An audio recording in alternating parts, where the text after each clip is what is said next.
Europe 1 Soir Week-end. 19h, 21h, Stéphanie Demuru.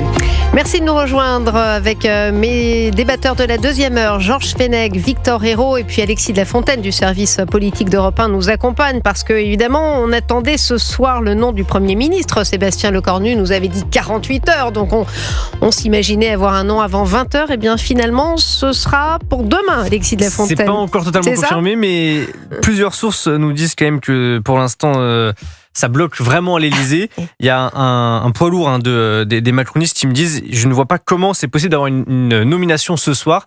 Donc on voit que c'est quand même certaine fébrilité. Ouais, du côté de l'Élysée. On voit bien que du côté de l'Elysée, ça bloque. Clairement, il y a quelque chose qui bloque. C'est sur le nom, c'est sur le fond, c'est sur les concessions, mais il y a quelque chose qui bloque et qui empêche Emmanuel Macron de prendre une décision maintenant. Alors, ce qui bloque, Georges Fenech, peut-être, vous avez entendu, la gauche extrêmement déçue, qui n'exclut pas la censure. Les LR sont en visioconférence depuis tout à l'heure.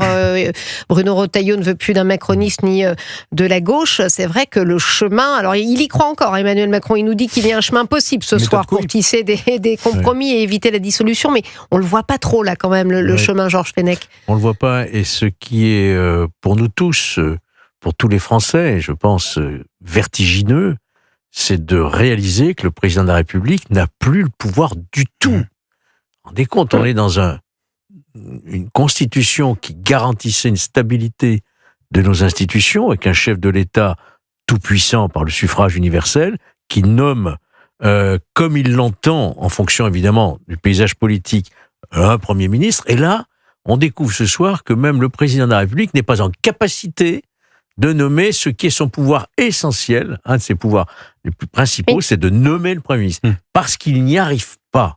Pas parce qu'il veut nous faire patienter, encore que on sait qu'il aime ça, mais c'est parce qu'il n'y arrive pas. Il n'y arrive pas parce qu'il a créé une telle situation cacophonique dans le pays. On parle de chaos, qu'il n'arrive pas à trouver la bonne solution. Alexis de la Fontaine, vous avez des informations? Je vous vois vous agiter avec votre portable. On est suspendu à vos lèvres. Un autre aspect très important, une autre leçon de la journée, c'est sur le parti Horizon, dirigé par Édouard Philippe. On sait que durant cette réunion, Emmanuel Macron a demandé aux participants qui était de la majorité.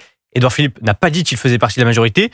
Et là, on apprend qu'Édouard Philippe menacerait de quitter le gouvernement, même s'il était dirigé par un macroniste, à cause d'un point: la réforme des retraites. Il s'oppose fermement à un gel de la réforme des retraites et il menace de quitter le gouvernement, même si c'est Sébastien Lecornu. On comprend l'éléphant dans la pièce, là, de la majorité présidentielle. Ah oui, Victor Hérault, là, et parce que Emmanuel Macron voulait y croire, justement, il disait, mais il y a encore d'après, c'est Fabien Roussel qui racontait ça tout à l'heure, selon lui, Emmanuel Macron disait, il y a 210 personnes du socle commun prêts à gouverner ensemble, manifestement, mais alors pas du tout. Non, c'est complètement faux. Mais d'ailleurs, c'est la mort du socle commun ce soir. 35 oui, d'ailleurs, c'est ce qu'a dit Bruno Retailleau durant cette fameuse réunion interminable à l'Élysée à 14h30, à partir de 14h30. J'ai un point de désaccord, moi, avec Georges Fenech, léger, mais lorsque vous dites le président n'a plus aucun pouvoir, non, je trouve qu'il a un formidable pouvoir de nuisance, qui est d'ailleurs cette réunion qui était absolument lunaire, où on a un espèce de président human bomb qui arrive et qui réunit tous les opposants, parce qu'il n'y a même plus un soutien. Il y a plus 100% contre Emmanuel Macron. Contre Emmanuel Macron, même au socle commun. Il bloque tout ça dans l'Élysée, et il a la grenade de la dissolution dans la main, et il dit « Faites pas les cons, je vais dégoupiller ». Mais c'est exactement c'est exactement, retenez-moi, je vais tout faire péter. Et donc la seule crainte, la seule trouille de tous ceux qui étaient à l'Élysée aujourd'hui, c'est justement qu'il fasse exploser cette grenade. D'ailleurs, il avait mis une petite pression. Tous les services politiques nous expliquaient qu'en gros, il leur avait un petit peu mis la pression en disant soit vous trouvez un accord de non-censure, soit je dissous. Soit je dissous. Et d'ailleurs, c'était l'argument un peu lunaire de Sébastien Lecornu lors de son 20h, qui dit j'ai trouvé une majorité, avant laquelle, oui, la majorité qui ne veut pas la dissolution. Enfin, c'est absolument pas un programme, c'est absolument pas un budget, c'est pas absolument un socle, c'est rien du tout. Et où on a vu, dans le passé, que c'est aux parlementaires à dire s'il faut une dissolution ou pas.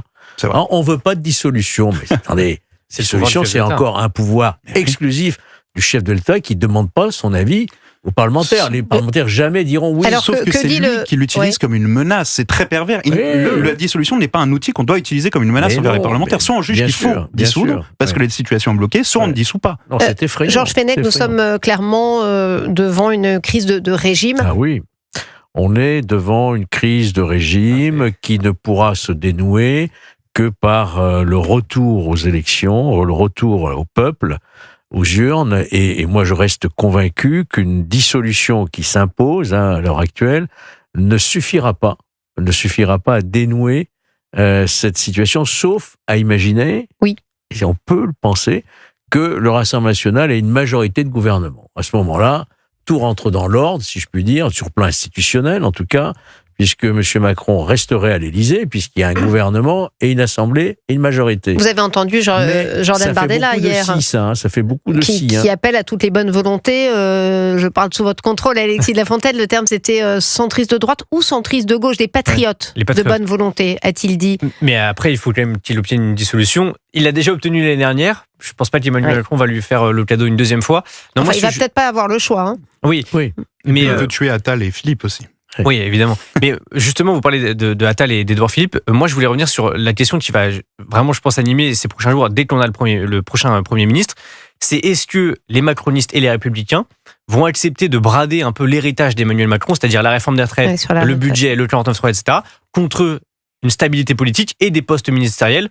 Est-ce que c'est pas déjà acté ça, parce qu'il a évoqué le décalage jusqu'aux prochaines présidentielles, c'est ce qu'il a dit, non? Et il ne l'a pas encore confirmé. Il a dit qu'il avait évoqué cet exemple. Il disait que c'était une proposition de la CFDT, mais il ne la porte pas encore, il ne la propose pas encore officiellement aux parlementaires. Mais c'est l'exemple qu'il a donné lors de cette réunion. Mais on a le sentiment que de plus en plus, même à droite, consentent à brader justement cette réforme de la retraite au nom de la stabilité, au nom de leur poste. C'est un sondage du magazine L'Opinion qui date de hier. Ils disent que 2/3 des députés, les Républicains, sont prêts à brader la réforme des retraites contre un accord gouvernemental, c'est-à-dire avoir quelques places au gouvernement et ne pas retourner aux urnes et garder leur poste. C'est pas bon ça. Non.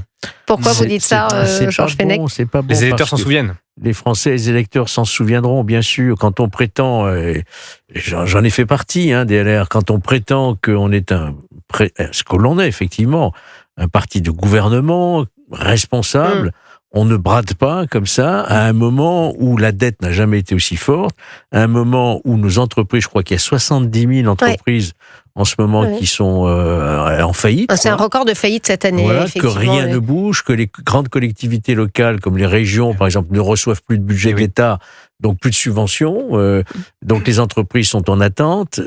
Ça n'est pas possible. Et les Français ne consomment plus. Il y a une épargne qui n'a jamais été aussi forte. Qui accepterait de brader, c'est-à-dire en fait de brader la France, parce que c'est la France qui va s'écrouler si on continue comme ça, pour se maintenir au Parlement. C'est pas possible. Victor Hérault, c'est vrai que j'imagine les auditeurs qui doivent nous écouter après leur travail, peut-être qui partent en week-end s'ils ont de la chance. C'est un spectacle extrêmement désolant, avec une classe politique qui est déjà peu appréciée en ce moment par les Français. Il y a une vraie défiance. C'est vrai que ça ne va pas arranger les choses. Non, mais la tripartition de l'Assemblée nationale fait que tout ça est strictement, moi je le pense, impossible, indénouable. Je pense que tout ça est inévitable. Et d'ailleurs, je pense que tous ceux qui s'évertuent à faire le maximum d'efforts pour empêcher une dissolution qui, moi, je le pense, est absolument inévitable, ce seront des efforts qui seront retenus plus tard lorsqu'il y aura les dissolutions et qui partiront en campagne. On leur rappellera tout ce qu'ils ont fait pour éviter la dissolution. Et donc, ils précipitent leur chute dans cette élection